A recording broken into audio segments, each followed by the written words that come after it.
My name is Daniel, and I had always admired my Uncle Joseph's knowledge of fishing.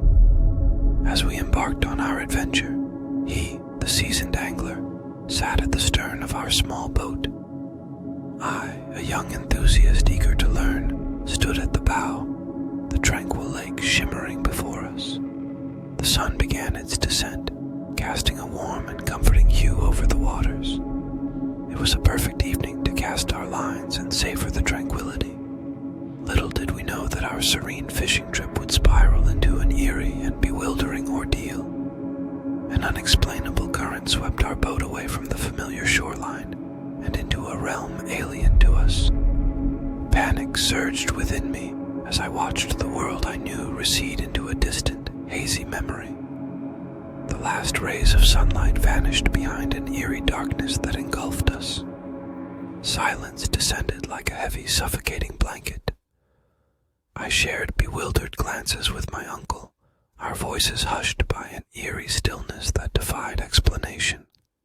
We tried to communicate, to rationalize our predicament, but our words were absorbed by the oppressive quiet. It was as if the world itself held its breath. Then, an unsettling sound pierced the silence, a faint, haunting pinging, like a distant church bell tolling deep beneath the water's surface. My uncle and I exchanged uneasy looks, our voices barely rising above a whisper as we tried to discern its source. The unnerving sound persisted, growing louder with each word we uttered. With every attempt to speak, the pinging intensified, and I could feel an ominous presence drawing closer, a malevolent force that seemed to feed on our fear. Time stretched into an agonizing crawl, each moment a timeless void of hushed tension, broken only by the eerie pings that echoed through the air. We dared not make a sound, for we sensed that something lurked in these unfamiliar waters, something that hunted us.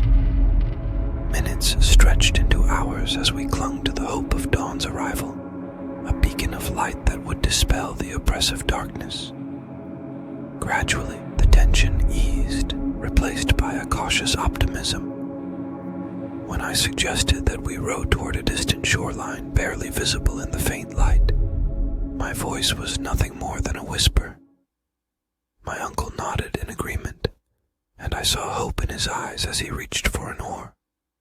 The scrape of wood against wood shattered the silence, a tentative declaration of our will to escape. And then, as we embarked on our tentative journey to safety, it happened. A spine-chilling, wailing scream erupted from the depths beneath us. My Uncle Joseph was seized by an unseen, monstrous force, yanked into the water with a horrifying splash. I sat there, alone and trembling, the boat rocking from the disturbance. My mentor, my beloved uncle, had vanished into the abyss that had haunted our nightmarish journey. Paralyzed by fear, I realized that silence was my only refuge. As the first rays of dawn painted the horizon, I was left as the sole survivor, forever scarred by the horrors of that night. The ability to speak above a whisper had deserted me, a grim reminder that some terrors dwell in the depths, lurking to surface when least expected.